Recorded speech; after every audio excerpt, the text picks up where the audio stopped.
before you Mr. go in, Coates is a phenomenal writer. yes, he is a good God, writer and quite a critic on so many fronts. Yeah, he's one of our leading cultural critics. Yeah, he's a really smart guy. Yes, there's no doubt about that.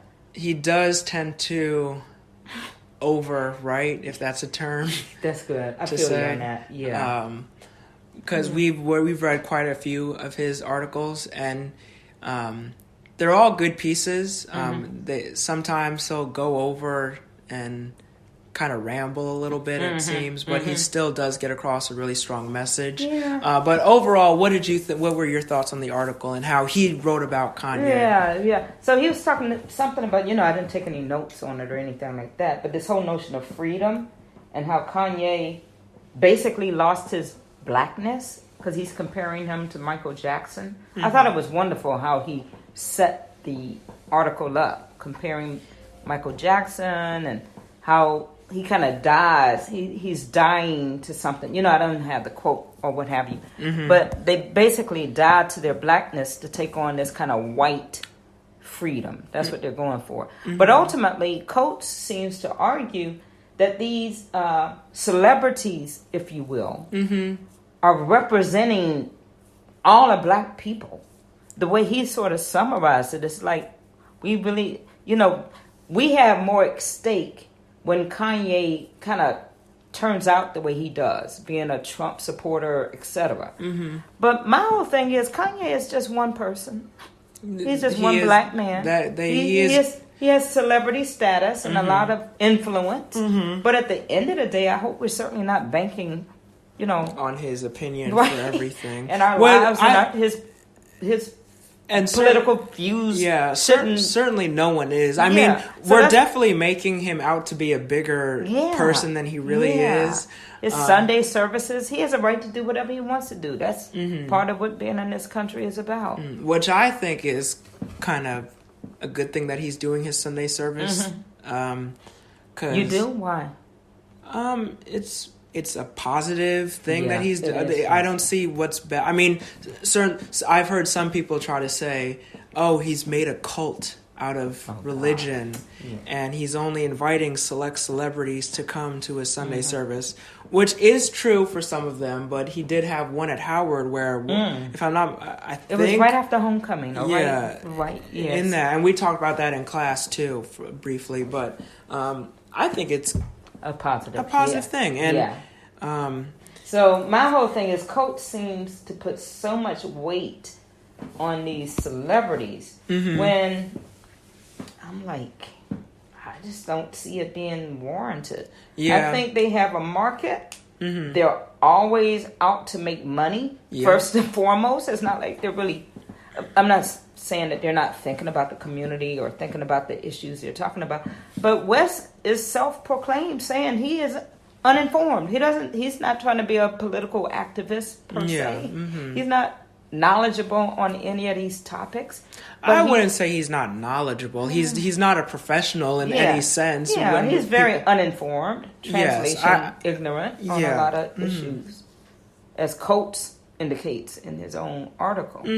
So I don't know. So I thought it was a wonderful way to get you all reading Coates because he's just such a phenomenal writer and has a lot of good things to say. But I just thought that particular piece went on and on and on, and I don't know. I understand, but we also talked about how this is the Atlantic, which is a magazine, a major publication where they do write long-winded pieces.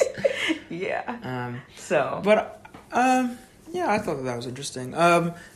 We have a couple minutes left, but this is something that did kind of come up from one of the students in my class, and I won't mention her name, but she brought up how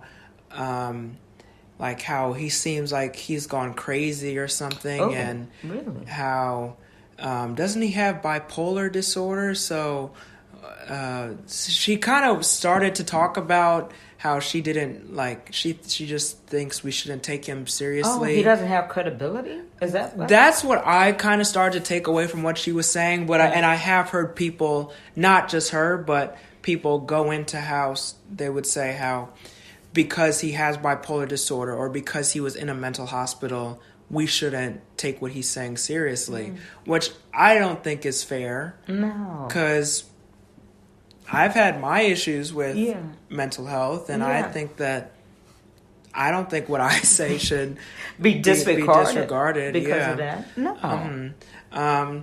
But I can see why she would say that at the same time. Again, uninformed. Right. But he's also been an advocate for... He did rap about mental health quite a bit in one of his previous albums. And... So I'm not sure where I was going with this exactly. Yeah, but I felt kind of a little bit offended when she did start to. Did you respond? I didn't respond because it was the last day of class and we were all kind of in a. Or no, it wasn't the last day of class actually, but I just didn't want to get worked up over something. But that's one of the things I think you're learning from this class: how important it is to engage good dialogue and debate. Yeah. And one of the things about mental health or mental illness, however you want to frame it, is the stigma associated with it. Yeah. So if he didn't have any, history of being in a mental hospital or anything like that, would that make him more credible? I think it would. Okay. I really think it would because I'm a Kanye fan, so of course I'm gonna see it a lot. But when he did go to the mental hospital, it was news because it was in the middle of his tour, so he had to refund people who spent well over $100 for a ticket to see him. But he's human. Exactly. Yeah, he is human, and it goes to show you though that he has a lot of stigma and hurdles to overcome. And that he is still able to do what he does says a lot about him. He's overcome a lot. Yeah, and this isn't even to mention his clothing brand, which has been estimated at being $1 billion company by Forbes recently. But yeah, I could go on for a while. But I'm just glad we were able to have these discussions. We're going a couple minutes over, but I don't mind really. Okay. But just to 30 seconds, we also talked about an article about how black girls in the hood set fashion trends, and they aren't getting enough credit for it. And at the same time, they also get shut down when they do try to wear their natural hair to work. Oh, yes. And they'll get ridiculed or scolded by their boss or something. And I thought that was an interesting discussion that we had, too. Because you have natural locks. Yeah. Have you ever faced any problems with that? But you're in a really kind of liberal degree of study. Well, I started out in the corporate world, though. Oh, yeah. And I remember when I was in school, that was back in the days of afros. So I had an afro, right? But when it was time to graduate and take on my corporate job in a world headquarters, what did I do? I went out and got my hair straightened. Really? Yeah. And I'm like, why did I do that? But that's what the society said you needed to do at that time. Yeah. And I wasn't as well defined all around. And how many years ago was this, though? That was about 25 years ago. Yeah, now. So you were literally one me older than right, you exactly. are now. Right. So back at that point, when you're in school, you have so much freedom, right? You have freedom to think about things the way you're thinking about it. You have freedom to create all of these projects. You have freedom to engage with a whole bunch of new friends and learn new things. But then you graduate, Lloyd, and you go out into the real world. Yeah. And in the real world, they try to pull you back into the box of fitting in. Right. And the box of mediocrity.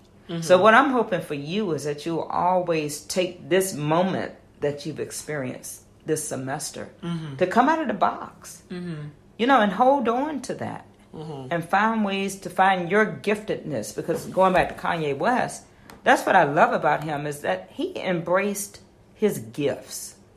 All of his and his individuality. Yes. And him not being swayed by what other people say. Exactly. And in the end, he's helping not only the black community, but he's helping people across all different ethnic backgrounds. You see what I mean? So if we can grow in that way to just really hone in on our particularity. But at the same time, remember, he's just one person. He is the one person. With one opinion. Exactly. So the way Coates ended his essay as if saying, wow, he just needs to think about if he does something, it's going to really take down the whole race, or it really has an impact on the whole race.